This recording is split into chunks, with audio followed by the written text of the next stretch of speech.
Bismillahirrahmanirrahim. Assalamualaikum warahmatullahi wabarakatuh.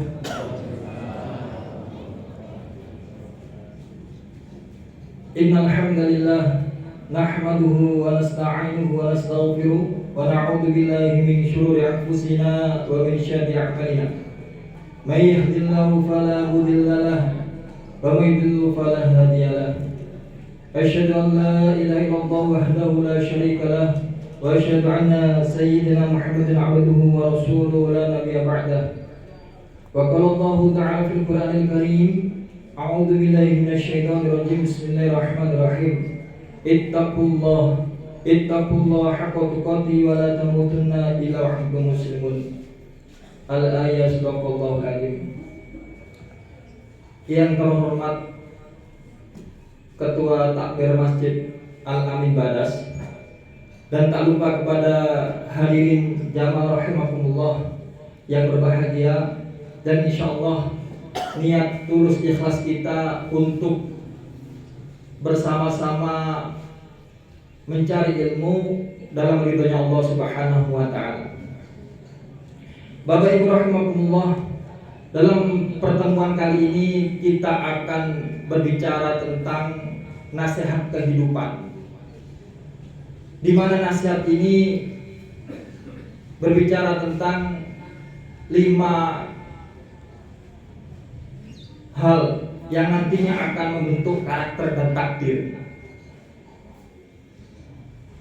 Nasihat kehidupan yang paling utama yang bisa kita ambil yaitu kiblatnya adalah baginda Rasulullah SAW, yaitu Nabi Muhammad. Kenapa demikian? Ada 2 alasan yang bisa saya sampaikan. Yang pertama adalah karena Nabi Muhammad itu adalah Rasulullah, dan yang kedua adalah karena sumbernya.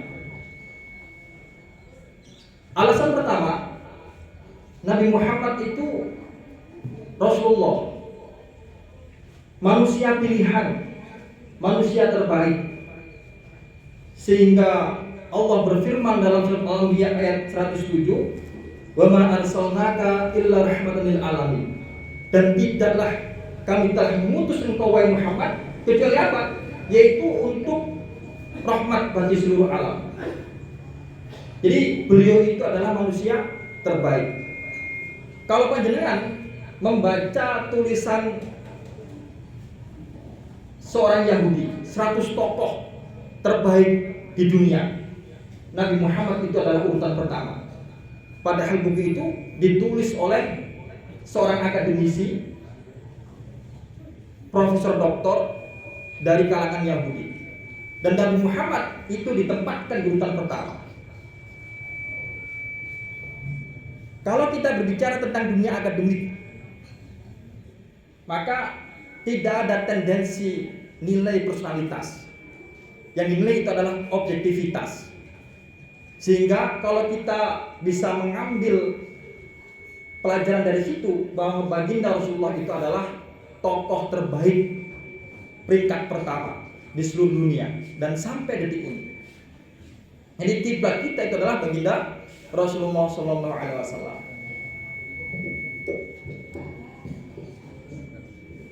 Kemudian yang kedua adalah karena beliau selalu mengamalkan apa yang beliau sampaikan. Apa yang dilarang oleh Allah Subhanahu wa taala pasti ditinggalkan, dan apapun yang telah diperintahkan oleh Allah Subhanahu wa taala pasti beliau kerjakan. Sehingga antara ucapan dan amal perbuatan itu seimbang. Makanya tidak ada alasan yang lain kecuali kita kiblatnya adalah baginda Rasulullah SAW. Kemudian alasan kedua itu adalah sumbernya. Apa itu? Wahyu. Kalau kita memahami definisi wahyu, itu adalah informasi yang sumbernya langsung dari Allah Subhanahu wa taala. Jadi datanya itu valid, Pak. A1 langsung dari pusatnya.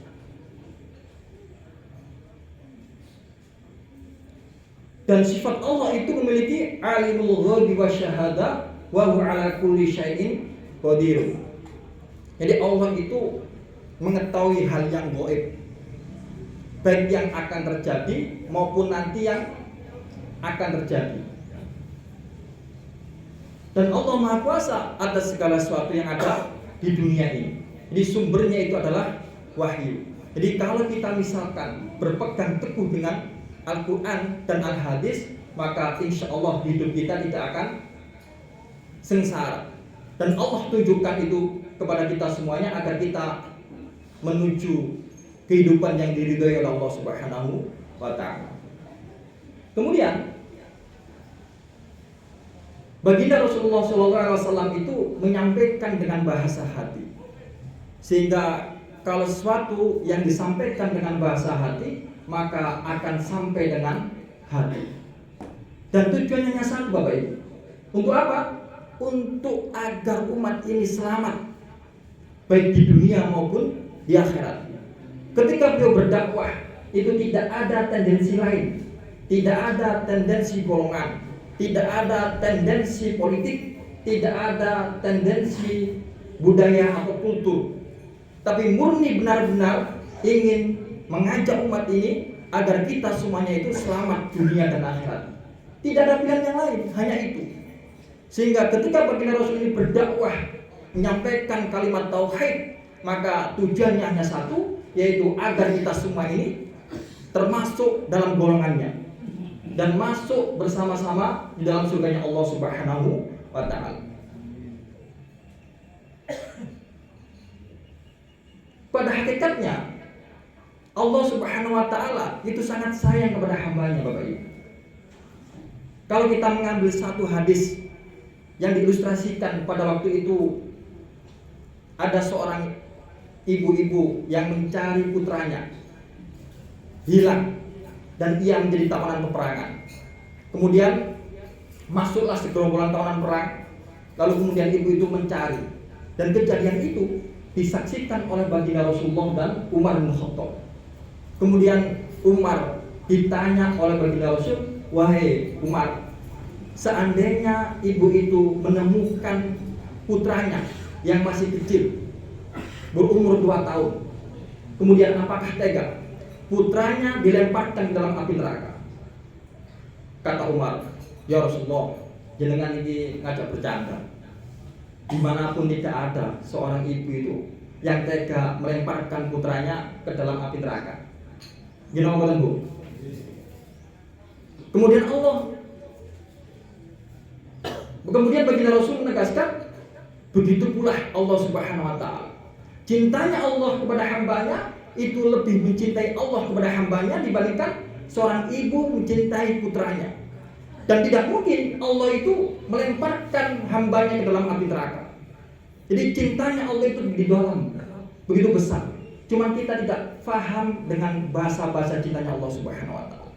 Sehingga baginda Rasul itu mengilustrasikan kejadian itu agar kita itu faham, agar kita mampu memahami, mencerna bahwa Allah Subhanahu wa ta'ala itu benar-benar sayang kepada hambanya. Tapi justru kita mengabaikan itu semuanya. Oleh sebab itu, dengan sisa waktu ini marilah kita gunakan untuk mendekat diri kepada Allah Subhanahu wa ta'ala. Mohon ampun kepada Allah Subhanahu wa ta'ala. Karena untuk memilih kita masuk surga atau neraka itu adalah amal perbuatan kita masing-masing yang menentukan itu.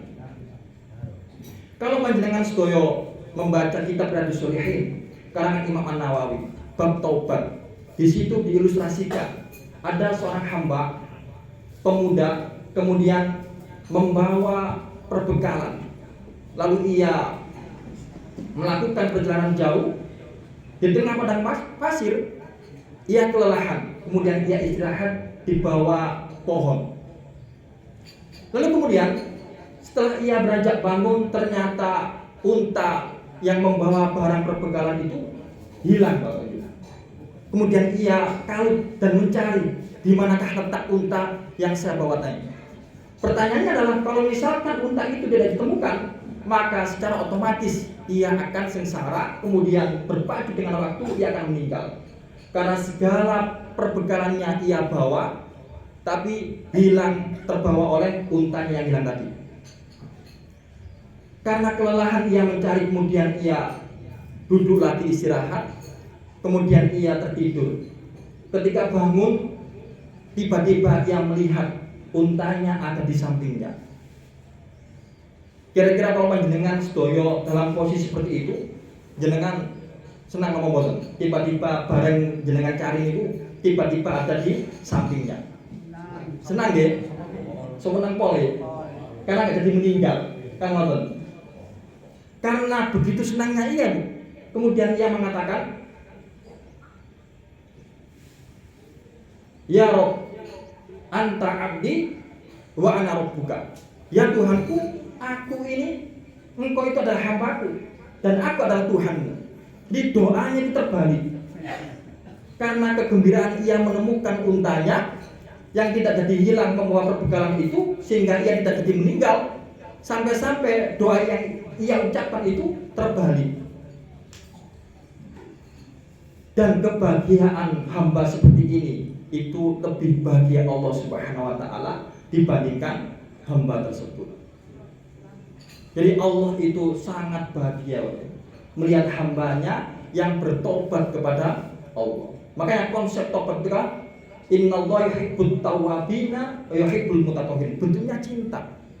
Kayak panjenengan cinta kepada pasangan, suami kepada istri, istri kepada suami, dan itu lebih dari itu. Jadi bahasa-bahasa kan bahasa-bahasa budaya, agar kita itu mampu mencerna bahwa Allah Subhanahu wa taala itu sangat sayang kepada hambanya.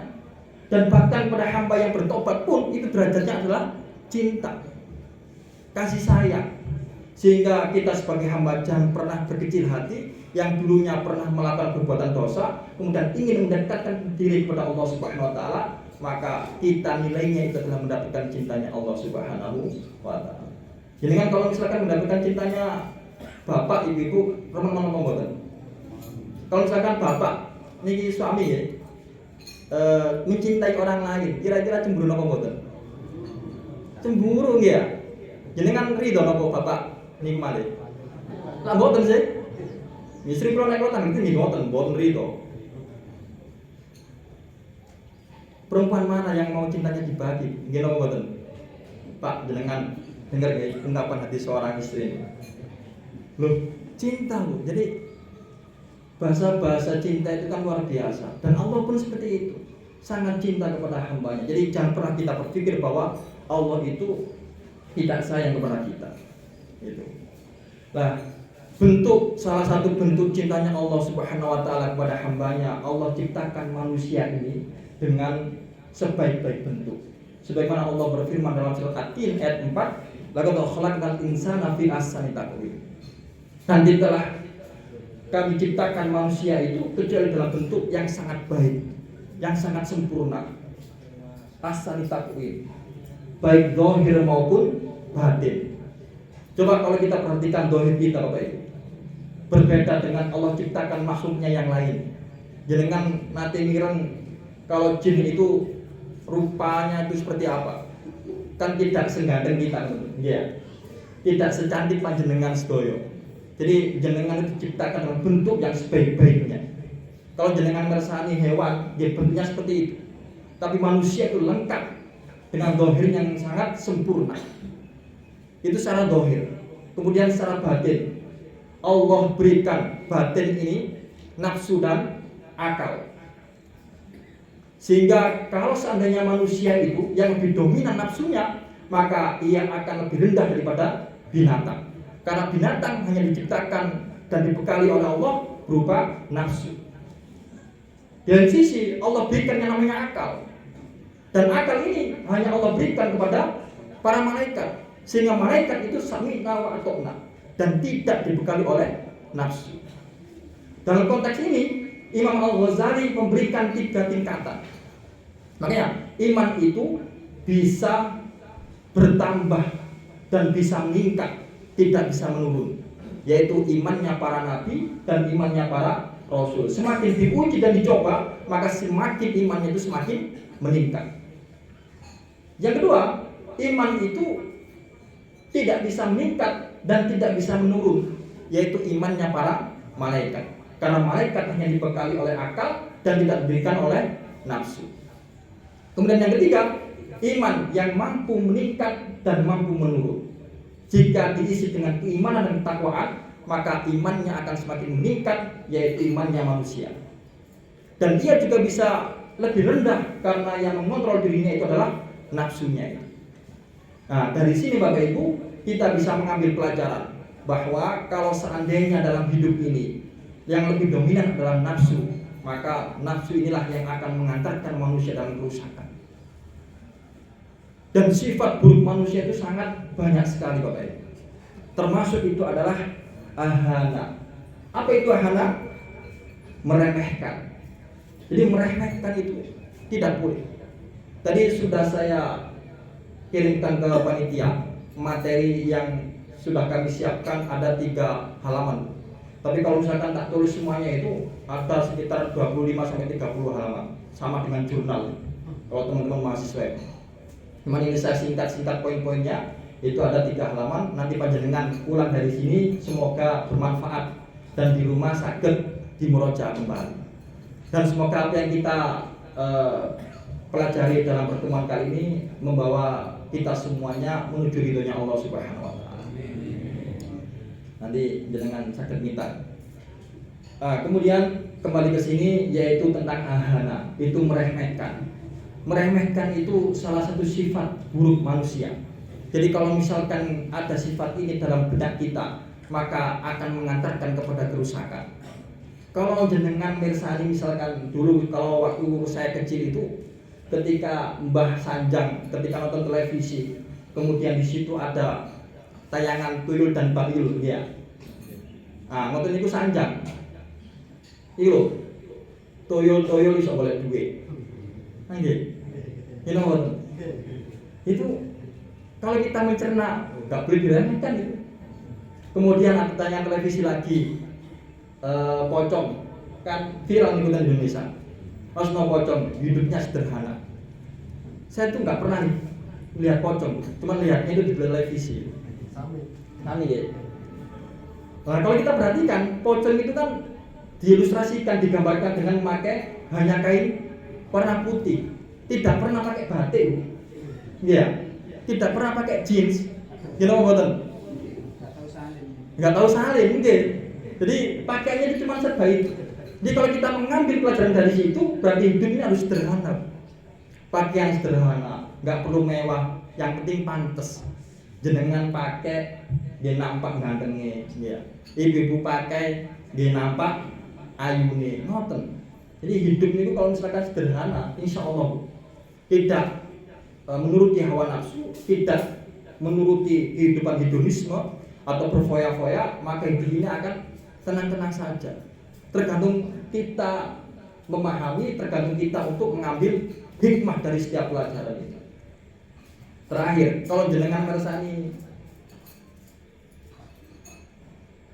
sing geni cengengesan itu hantu napa namanya? Apa? Kuntilanak lagi. Coba jenengan tinggali kuntilanak di televisi. Hidupnya itu nggak pernah susah. Nggak ada arto ngeguyu, boten nggak ada arto ngeguyu. Coba nanti jenengan tinggali kuntilanak. Hidupnya sedih, nyambil arto, cari pekerjaan boten. Jadi kalau kita mengambil dari pelajaran meskipun itu sepele, itu kalau kita terapkan dalam kehidupan, ini kan guyon, tapi kan agak serius teman. Ya. Maka dari itu kalau punya masalah itu tidak perlu kita ceritakan kepada teman kita, saudara kita. Maka sampaikan kepada Allah Subhanahu wa taala. Cukup orang melihat kita dalam keadaan baik-baik saja. Meskipun kita tidak dalam keadaan baik-baik saja. Yang ningali kita itu banyak uang, padahal kita nggak banyak uang. Iya. Jenengan kok koyoke kok santai ngono. Mboten ada masalah. Lah sine kula niki enggak ada masalah, cuman kula nikmati mawon. Sedaya ngoten niku nggih enggak ada masalah wae. La yukallifullahu nafsan illa wus'aha. Tidak ada manusia dalam hidup ini dalam keadaan baik-baik saja. Semuanya itu berjalan di atas takdirnya masing-masing. Dari sini kita belajar bahwa hidup itu tidak boleh meremehkan apapun. sekecil apapun tidak boleh kita remehkan. Karena apa? Karena sesuatu yang kita anggap remeh boleh jadi itu memberikan pelajaran terbaik dalam kehidupan kita. Itu pelajaran pertama. Ahana, kita harus menghilangkan sifat meremehkan dalam diri kita masing-masing. Baginda Rasulullah SAW bersabda, "Man ahana khamsatan khosira khamsatan." Barang siapa yang telah meremehkan 5 perkara, maka Allah akan datangkan kepada dirinya 5 perkara. Man istakhaffa bil ulama khosirat din. Yang pertama itu adalah kita dilarang untuk meremehkan para ulama. Jadi kalau seandainya kita meremehkan para ulama, maka kita akan rugi di dalam agama. Kenapa demikian Bapak Ibu? Karena ulama itu adalah yang mengajarkan kita ilmu agama. Karena ulama itu adalah yang mengantarkan kita dari kebodohan menuju cahaya yang telah diridhoi oleh Allah Subhanahu wa taala.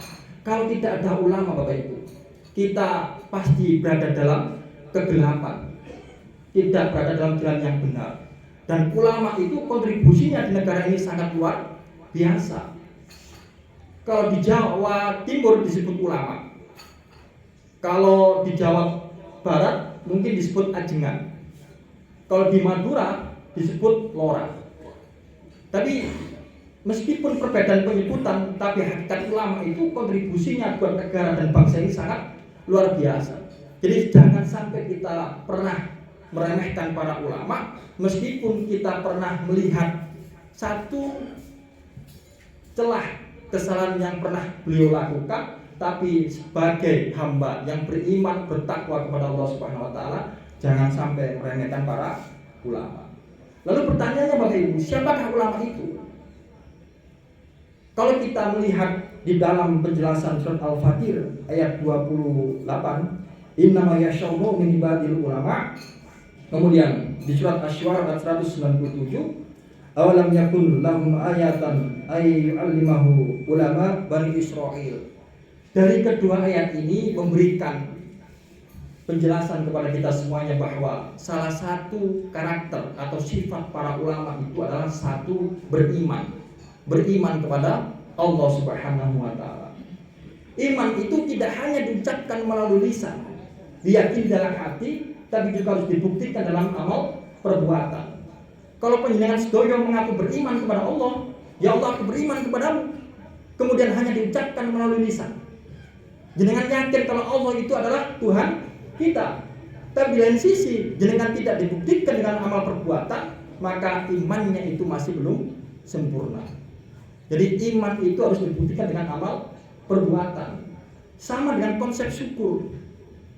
Kalau kita mengatakan bersyukur kepada Allah, la in syakartum la azidannakum, tidak hanya sebatas mensyukuri berterima kasih dengan nikmat yang telah Allah berikan.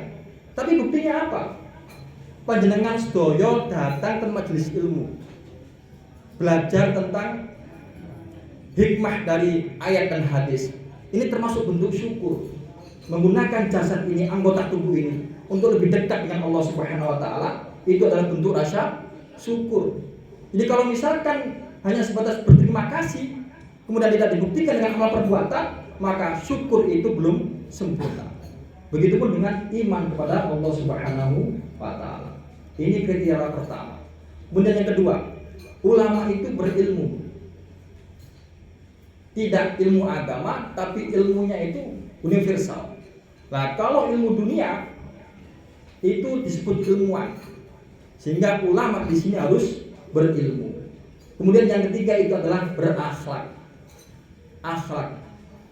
Akhlak itu di atas ilmu, adab itu di atas ilmu. Kenapa iblis itu diusir oleh Allah Subhanahu wa taala, padahal beliau selama itu tidak pernah ingkar dan taat kepada Allah, gara-gara tidak mau sujud kepada Nabi Adam. Kan gitu? Kan berilmu. Lah ilmu itu di bawah akhlak. Sehingga ulama itu dikatakan seorang ulama, maka akhlaknya, adabnya, tingkah lakunya itu sesuai dengan ilmu yang beliau sampaikan. Antara iman, ilmu dan akhlak itu balance, saling keterkaitan. tidak bisa dipisahkan.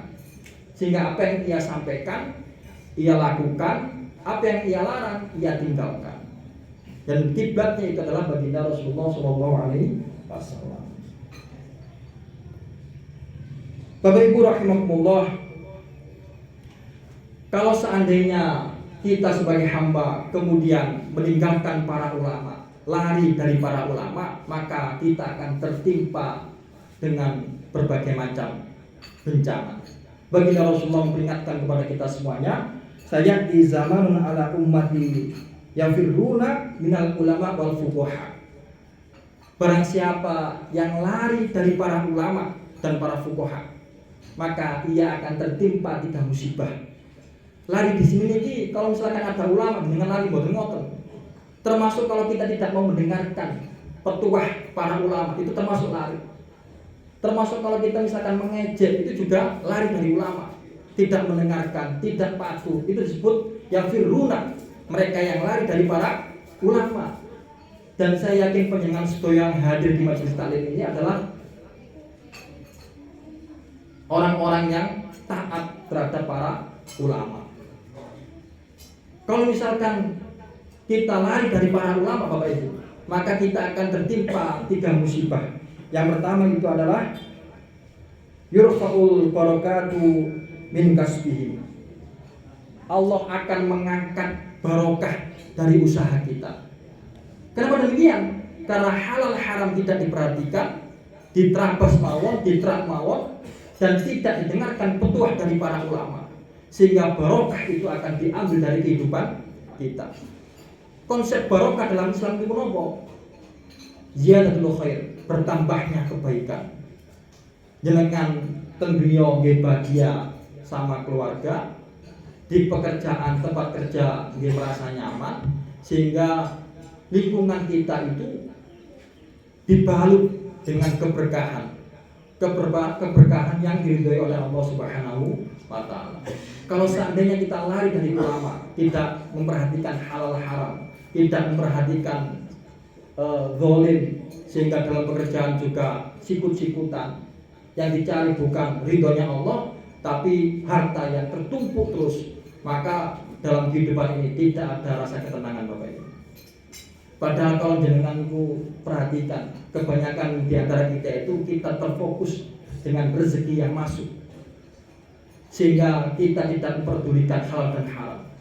Kata Imam Asy'ari itu, beliau menyampaikan, manusia itu kebanyakan perhatian kepada rezeki yang masuk, tidak kepada rezeki yang keluar. Apa artinya? Kalau gaji 5 juta, 10 juta, ia senang, itu kan rezeki masuk. Tapi tidak memperhatikan, ternyata gaji yang 5 juta, 10 juta itu bukan menjadikan ia barokah, tapi kurang dan kurang. Karena bukan barokah, tidak diperhatikan halal dan haramnya. Sehingga rezeki meskipun masuk 10 juta, tapi keluarnya lebih dari 10 juta.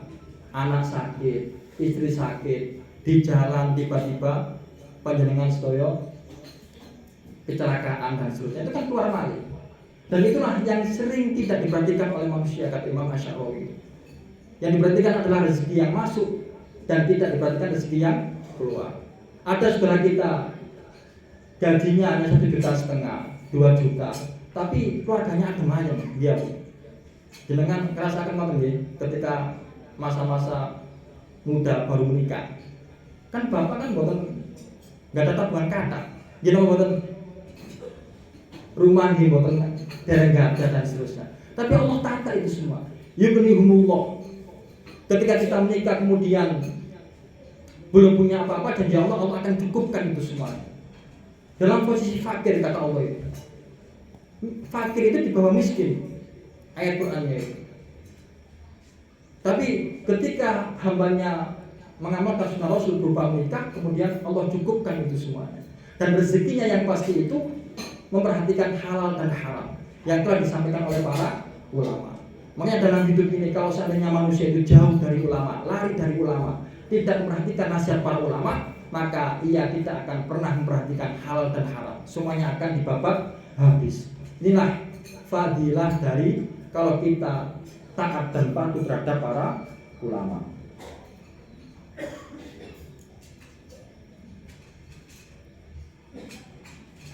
Bapak Ibu rahimakumullah. Kemudian yang kedua itu adalah waman istakhaffa bil umara khosirat dunia. Barang siapa yang mengabaikan para pejabat atau penguasa, maka ia akan mendapatkan kerugian dunia. Karena di tangan mereka itu segala urusan, segala kebijakan itu dapat diputuskan. Dalam kehidupan itu kita ada hubungan hablum minallah dan hablum minan nas.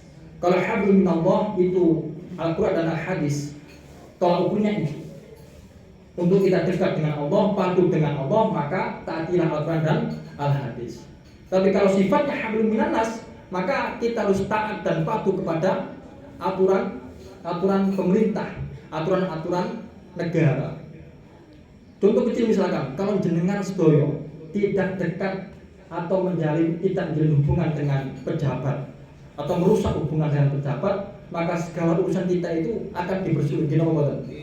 Nggih. Ya. Kalau ada bantuan BLT jenengan mboten angsal. Kalau ada pengurusan sertifikat tanah dengan dipersulit, karena tidak menjalin hubungan baik dengan pejabat. Hikmah menjalin hubungan baik dengan pejabat itu ngoten. Nah, kalau misalkan kita tidak diperhatikan, mungkin introspeksi diri kita tidak menjalin hubungan dengan beliau-beliau. Bukan berarti kita itu minta atau mengingat, bukan, boten ngoten. Nggih paling enggak ngoten niku nek papasan musala, papasan dalan disopo, nggih ya. Misalkan enten acara nopo nggih diundang. Jadi ini adalah salah satu bentuk kalau misalkan kita menjalin hubungan baik dengan umaro, dengan pemimpin, maka kehidupan dunia kita tidak akan rugi. Nah, ini adalah fadilah kalau seorang hamba itu dekat dengan para pemimpin bangsa. Kemudian yang ketiga itu adalah man istakhaffa bil jirani khosirul manafiya. Dan barang siapa yang mengabaikan tetangganya, tidak baik dengan tetangganya, maka dia akan mendapatkan yang namanya jauh dari ketenangan hidup, jauh dari ketentraman. Karena tidak baik dengan tetangga, Bapak Ibu. Bahkan baginda Rasul itu pernah memberikan motivasi kepada kita semuanya, la yu'minu ahadukum hatta yuhibbu li akhihi ma yuhibbu li nafsihi. Tidak dianggap seorang itu beriman kalau seandainya ia tidak mencintai saudaranya seperti ia mencintai dirinya sendiri. Jadi hubungan dengan tetangga itu bukan take and give. Dasarnya itu adalah iman dan ihsan. Kalau tetangga memberikan satu sepiring nasi, maka kita dianjurkan untuk memberikan 2 piring nasi. Jadi sifatnya itu kan bentuknya cinta.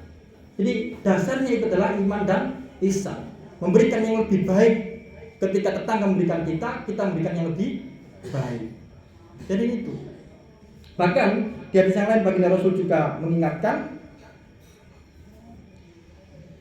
man kana yu'minu billahi wal yawmil akhir falyukrim jarahu. Hadis ini ditulis oleh Imam An-Nawawi dalam kitab Arba'in An-Nawawi. Barang siapa yang beriman kepada Allah dan hari akhir, maka ia wajib memuliakan tetangganya. Pernah suatu ketika Aisyah istri baginda Rasulullah itu melakukan tasyakuran, kemudian menyembelih kambing. Lalu kemudian baginda Rasul, wahai istriku tercinta Aisyah, apakah engkau sudah membagikan makanan ini kepada seluruh tetangga? Iya ya Rasulullah, tapi tidak satu orang, yaitu tetangga kita yang Yahudi. Mendengar kalimat itu, baginda Rasulullah mengatakan, wahai Aisyah, tidak boleh kita itu membeda-bedakan tetangga kita. Meskipun ia beragama Yahudi, maka tetap harus dikasih dengan makanan yang telah kita masak. Coba bayangkan Bapak Ibu. Dalam kondisi seperti itu saja baginda Rasul mewanti-wanti baik terhadap tetangga kita yang beragama Yahudi. Karena sifat untuk memuliakan tetangga itu adalah iman dan ihsan, bukan take and give, bukan dia memberikan apa kita balas apa, bukan seperti itu. Tapi ketika mereka memberikan 1 atau 2 sepiring nasi, maka kita memberikan lebih baik daripada itu semuanya. bahkan diatur sedemikian rupa. Kemudian pernah suatu ketika Aisyah memasak kambing, kemudian baginda Rasul datang ke rumah habis dari dakwah. Kemudian baginda Rasul bertanya, "Wahai Aisyah, apakah Abu Hurairah sudah engkau bagikan masakan ini?" "Sudah ya Rasulullah." "Apakah Umar Utsman sudah engkau bagikan?" "Sudah ya Rasulullah." "Apakah tetangga kita sudah engkau bagikan?" "Sudah ya Rasulullah." Jadi konsep tetangga itu kan 40 rumah. 10 rumah di depan, 10 rumah di samping, 10 rumah di samping kanan kiri, dan 10 rumah di belakang. Itu konsep tetangga kan seperti itu. Sampai saking marahnya Aisyah mengatakan, "Ya Rasulullah, masakan kita sudah habis, saya bagi-bagikan. Hanya tersisa paha kambing sebelah kanan yang paling kau sukai." Kemudian Rasulullah tersenyum, "Wahai istriku tercinta Aisyah, sesungguhnya yang habis adalah makanan yang telah kau sisakan, dan yang kekal adalah makanan yang engkau bagikan." Bayangkan Bapak Ibu, ini kan bahasa-bahasa tasawuf ini. Termasuk harta yang kita miliki itu apa? Pakaian yang kita pakai, kendaraan yang kita gunakan saat ini untuk pergi ke majelis taklim, makanan yang jenengan makan nanti. Ini belum dikatakan rezeki, karena belum kita makan.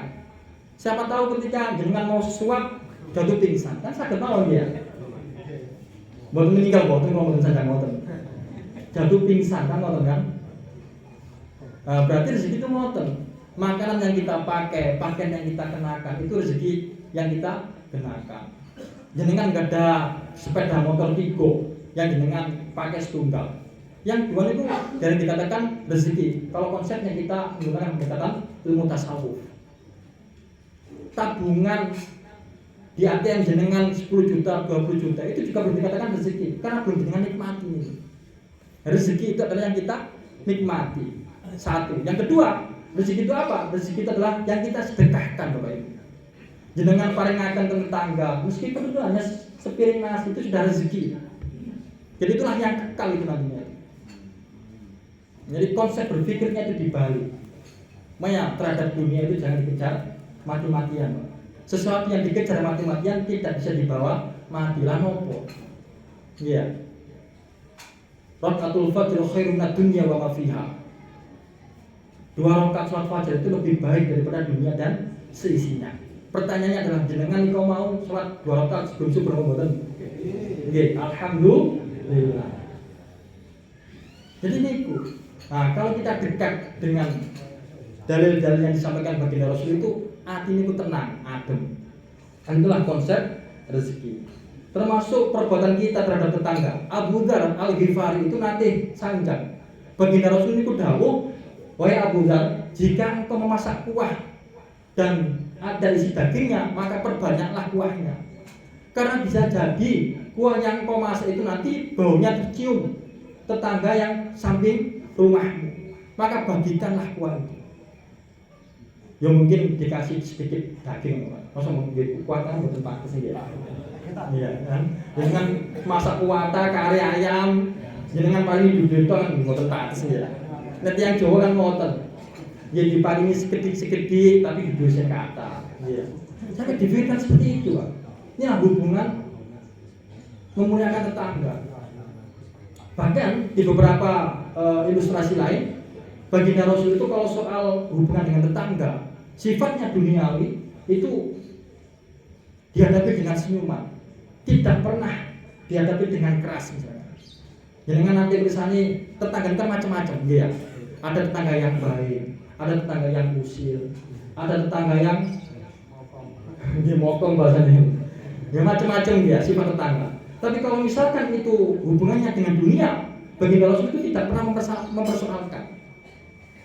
Di suatu riwayat yang lain, nanti baginda Rasul itu ketika berangkat ke masjid itu diludahi bahkan oleh seorang pemuda, dicaci maki, diludahi. Tapi baginda Rasul tidak pernah membalas cercaan itu. Kalau misalkan kita dalam posisi seperti itu, Pak, marah apa mboten? Ajar aja. Kan ngoten. Lah kalau baginda Rasul sifatnya dihina dalam bentuk duniawi, beliau itu tenang-tenang mawon. Inilah satu poin yang harus kita perhatikan. Sama-sama diludahi pun itu baginda Rasul tenang-tenang mawon. Seandainya kalau kita dalam posisi seperti itu, diludahi, ini menghina martabat kita, wis hajar ae, ngoten nggih. Tapi baginda Rasul mboten ngoten. Sampai suatu ketika itu baginda Rasul lewat, ternyata dingantosi, dinteni. Pemuda ini yang biasa ngidoni kok gak ono. Kemudian sanjang sahabat yang lain bahwa beliau jatuh sakit, sehingga dijenguk oleh baginda Rasul dengan membawa makanan. Lah jenengan ngoten niku, nek didolimi tombone sakit Bu, dugiyo. Ojo malah dikapok-kapokno syukur ngono ngoten. Iya. Jenengan beto makanan, masakan, kemudian jenengan paringaken. Mboten usah diparingi racun. Lan jenengan paringi racun malah. Nah, ini kan konsep yang digambarkan baginda Rasul. Kemudian melihat kejadian itu terkejut. Ya Rasulullah, engkau adalah orang pertama kali yang menjenguk saya. Bahkan orang-orang yang menyuruh saya untuk menghina engkau, meludahi engkau, tidak datang kunjung ke sini. Justru engkau lah yang pertama kali menjenguk aku. Saksikan ya Rasulullah, hari ini juga aku mengucapkan kalimat tauhid, asyhadu an la ilaha illallah wa asyhadu anna muhammadar rasulullah. Masuk Islam karena sikap yang ditanamkan oleh baginda Rasulullah sallallahu alaihi wasallam. Pada suatu ketika Abu Bakar As-Siddiq bertanya kepada Aisyah, "Ya Aisyah, amalan apa yang belum aku lakukan?" Kata putrinya Aisyah, "Wahai Abu Bakar, ayahku, seluruh amalan sudah engkau lakukan. Tapi ada satu amalan yang bagaimana baginda Rasul ini punya kebiasaan. Beliau ini memperlakukan tetangganya yang beragama Yahudi, yang minta-minta di ujung pojok pasar Madinah dalam keadaan buta. Kemudian Abu Bakar datang ke sana membawa makanan. Kemudian disuapi orang buta tersebut. Ketika suapan makanan itu masuk dalam mulutnya, orang buta ini mengeluarkan makanan itu. Kemudian marah-marah dan mencaci maki, "Siapakah engkau?" Abu Bakar mengatakan, "Saya adalah orang yang selalu datang ke sini memberikan makanan kepada engkau." Jawab orang buta, "Tidak demikian. Karena orang yang selalu memberikan aku makan, sebelum ia menyiapkan makanan dalam mulutku, ia terlebih dahulu menghaluskan makanan itu. Baru ia suapkan makanan itu dalam mulutku." Coba bayangkan, dihaluskan terlebih dahulu. Mendengar hal demikian, sontak Abu Bakar meneteskan air mata. Lalu mengatakan bahwa orang yang selalu datang kepada engkau itu adalah baginda Rasulullah Shallallahu Alaihi Wasallam. Lalu orang buta itu mengatakan, "Jangan bercanda, apakah benar ya Muhammad yang selama ini aku caci, aku hina, ia tetap memberikan makan ke dalam mulutku?" Ia memang demikian, dan sekarang ia sudah bertemu dengan Allah Subhanahu Wa Taala, meninggal dunia. Mendengar jawaban itu, orang buta yang minta-minta itu beragama Yahudi bersaksi masuk Islam. "Wahai Abu Bakar, saksikan saat ini aku mengucapkan 2 kalimat syahadat."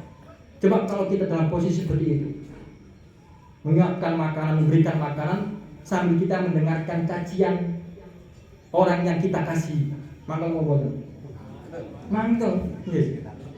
Iman kita dereng sampai ke sana.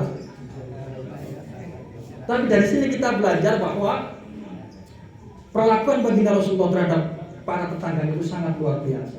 Termasuk meskipun itu berbeda keyakinan, itu yang ditampilkan adalah luar biasa. Kalau dari tadi kita mendengarkan kisah-kisah tentang baginda Rasul dan keluarganya dan bagaimana, saya ambil satu kisah lagi Bapak Ibu, yaitu Imam Hasan Al-Basri. Imam Hasan Al-Basri ini lahir 3 hari sebelum wafatnya Umar bin Khattab. Jadi hari ini Imam Hasan Al-Basri lahir, 3 hari kemudian Umar bin Khattab meninggal dunia. Pada suatu ketika Imam Hasan Al-Basri ini jatuh sakit, sehingga beliau ini tidak bisa keluar rumah. Kemudian tetangganya yang beragama Nasrani ini menjenguk Imam Hasan Al-Basri dengan tetangganya yang lain. Nah, ketika beliau memperhatikan tempat tidur Imam Hasan Al-Basri, ia melihat ada bejana yang menampung tetesan air dari atas rumah. Dan orang Nasrani ini menyadari bahwa tetesan air ini itu berasal dari rembesan toilet rumahnya. Nah, kemudian orang Nasrani ini bertanya kepada Imam Hasan, "Wahai Imam Hasan Al-Basri, berapa lama engkau menanggung beban yang seperti ini. Lalu kemudian Imam Hasan Al-Basri mengatakan, saya menanggung beban seperti ini sudah 20 tahun.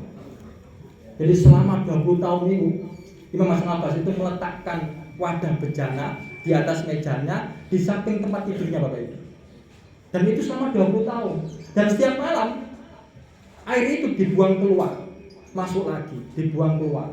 Setiap malam Bapak Ibu rutin. Coba kalau misalkan kita dalam posisi seperti itu, dilabrak apa mboten tangga. Lah wong tetesan air hujan napa? Roco tetangga mboten trimo, nggih napa mboten. Jenengan ngoten niku. Nanti nggih. Kalau kita melihat atau mendengarkan nasihat-nasihat yang telah ditampilkan para salafus soleh, baginda Rasulullah, bagaimana sikap mereka terhadap tetangga, itu karena dasarnya iman dan ihsan, maka yang dilakukan adalah lebih baik dari mereka yang memberikan perhatian kepada kita. Jadi konsepnya seperti itu Bapak Ibu. Nah, dari sini kita belajar, kita harus memuliakan tetangga meskipun dia berbeda keyakinan, meskipun dia berbeda pandangan atau ideologisasi.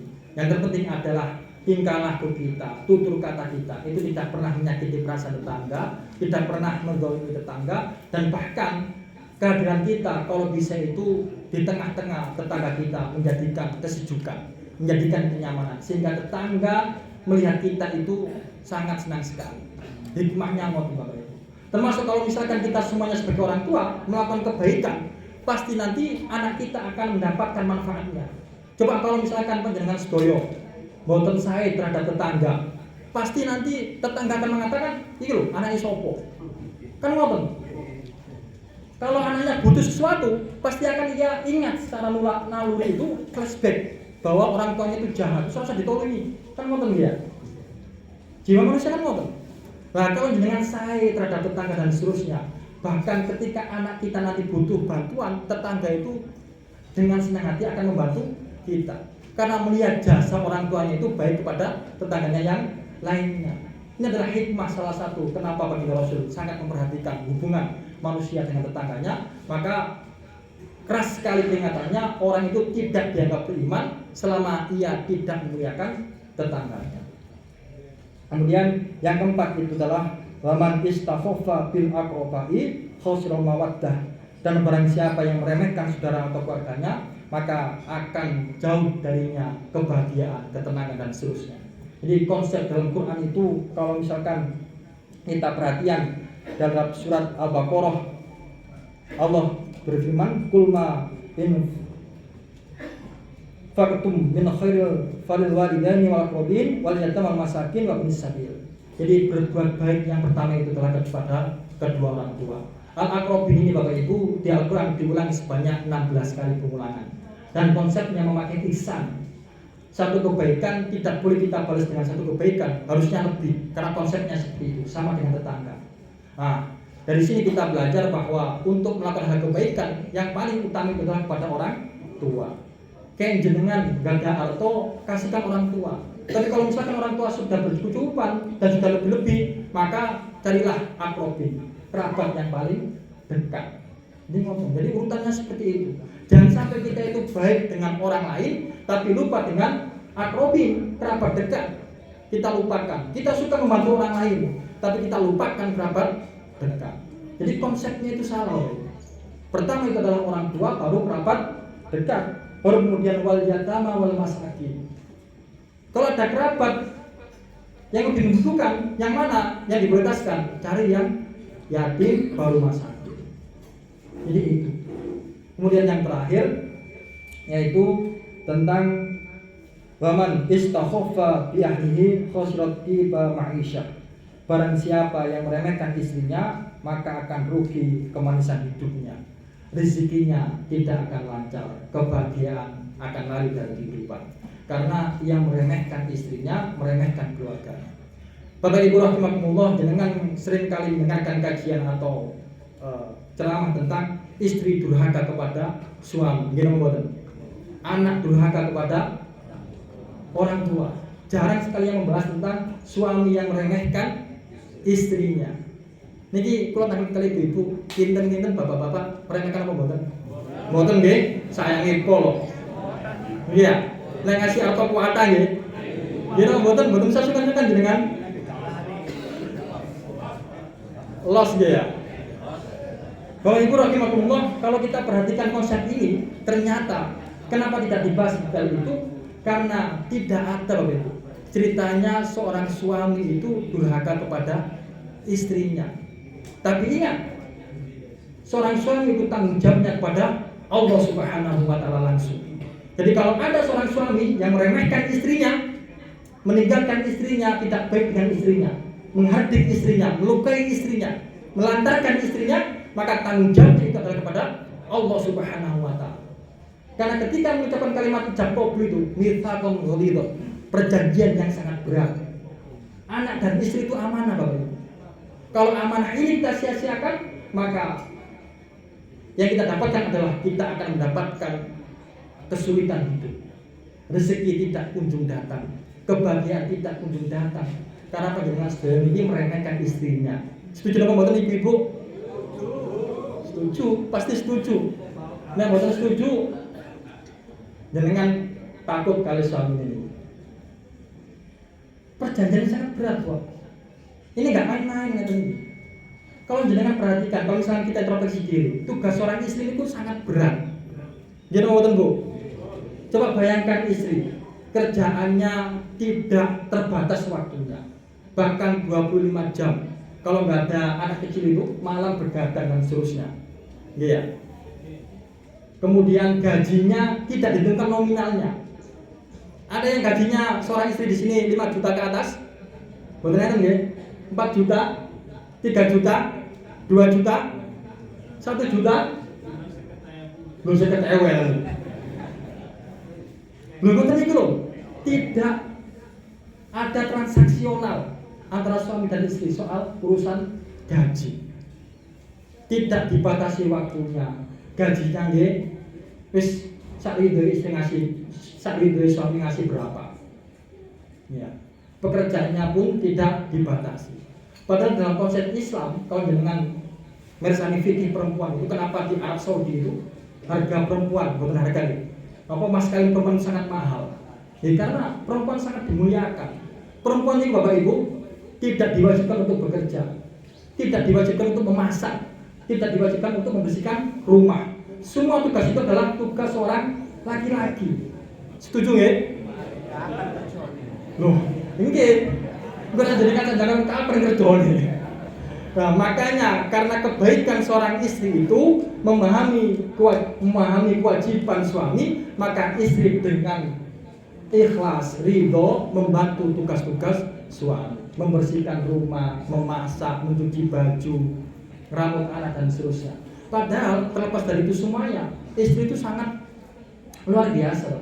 Makanya Islam ini mengatur bahwa kalau seandainya seorang suami berani melantarkan istrinya, meremehkan istrinya, maka ia akan jauh dari rezekinya, jauh dari kebahagiaan. Dari sini juga kita bisa mengambil pelajaran. Kalau seandainya tiba-tiba kita rezeki kita seret misalkan, tidak sesuai dengan yang dulu, maka kita perbaiki Bapak Ibu hubungan kita dengan keluarga kita yang pertama. Pasti ada yang salah nih. Pasti ada yang salah. Coba perhatikan kalau baginda Rasulullah. Napa ada baginda Rasulullah marah terhadap Aisyah. Kalau marah dengan senyuman Bapak Ibu. Di hadis yang lain, Anas bin Malik meriwayatkan, Anas bin Malik itu hidup bersama baginda Rasul itu selama 10 tahun. 10 tahun bersama baginda Rasul, mengabdi kepada baginda Rasul, tidak pernah menyaksikan dan mendengarkan piring itu melayang atau bahkan membentak Aisyah, itu tidak pernah. Pasti tutur katanya dengan lemah lembut. Toh meskipun ketika tadi baginda Rasul mengingatkan tentang jamuan yang tidak dibagikan oleh tetangga orang Yahudi, tapi baginda Rasul menanggapi dengan bahasa-bahasa cinta, tidak membentak dan memarahi. Dan ketika Aisyah tadi sontak marah, ya Rasulullah, sudah saya bagikan semuanya, sudah habis, hanya tersisa ini. Tapi baginda Rasul menasih dengan bahasa-bahasa cinta. Yang habis itu adalah yang kita makan, yang sudah kita bagikan. Kan gitu konsepnya. Dan itu dicontoh oleh Umar bin Khattab. Umar niku nek dimarahi istrinya, niku mboten mampu bantal. Pernah suatu ketika itu Utsman bin Affan datang ke rumah Umar, ngetuk pintu Umar, tok tok tok, 1 kali, 2 kali, kemudian mendengarkan. Ternyata Umar itu lagi dimarahin istrinya. Kemudian besoknya ketika berjumpa, Umar tanya kepada Utsman, "Wahai Utsman, bukankah kemarin kamu mengetuk pintu rumah, mengucapkan salam? Kenapa engkau pergi begitu saja?" "Wahai Umar bin Khattab, saya datang ke rumahmu itu tujuannya cuma satu, ingin curhat. Karena saya punya masalah dengan istri saya. Istri saya di rumah ini marah-marah. Lah kok ternyata saya datang ke rumahmu, jenengan juga dimarahin istrimu." Dan Umar itu kalau istrinya marah, dia mawon. Bayangkan seorang Umar, wong jin mawon mboten wantun ya. Pakai tulisannya mawon ngoten niku, jin yang menyetop sungai untuk mengalir itu kan langsung gak wani. Jin itu. Tapi sama istri itu Umar sikapnya itu sangat luar biasa. Jadi itulah tampilan-tampilan bagaimana sahabat bagaimana Rasul itu memperlakukan keluarganya, memperlakukan istrinya, memperlakukan anaknya penuh dengan kasih sayang. Dan bahkan suatu ketika pernah ada seorang sahabat yang ingin dilantik menjadi seorang gubernur. Kemudian ketika datang ke rumah Umar mencium cucunya dari Abdullah bin Umair, kemudian dipeluk, dicium, kemudian orang sahabat itu yang nantinya akan dilantik mengatakan kepada Umar seperti ini, "Wahai mukminin, saya itu punya 10 anak, tapi tidak pernah saya perlakukan seperti itu." Sontak demikian Umar mencoret dari daftar gubernur. Kalau sekarang daftar menteri lah, menterinya Pak Prabowo dicoret, digantos. Ya. Terus kemudian Umar bilang seperti ini, "Terhadap anakmu saja kau tidak pernah kasih sayang, apalagi terhadap masyarakatmu nanti." Nah, dari sini kita belajar bahwa konsep Islam itu sangat luar biasa, Bapak Ibu. Kalau kita memperhatikan nilai-nilai ajaran yang diajarkan oleh baginda Rasul, nilai-nilai ajaran yang dipraktekkan oleh para sahabat dan salafus saleh, itu bisa mengantarkan kita kepada ridhonya Allah Subhanahu wa taala. Dan semoga kita semuanya hadir di majelis taklim ini dilancarkan rezekinya, kemudian diperbaiki hubungan keluarga, tetangga dan kawan-kawannya, agar kita semuanya ini berada dalam ridhonya Allah Subhanahu wa taala dan dimudahkan segala urusannya oleh Allah Subhanahu wa taala. Mungkin demikian yang saya sampaikan, kurang lebihnya saya mohon maaf. Wabillahi taufiq wal hidayah. Wassalamualaikum warahmatullahi wabarakatuh.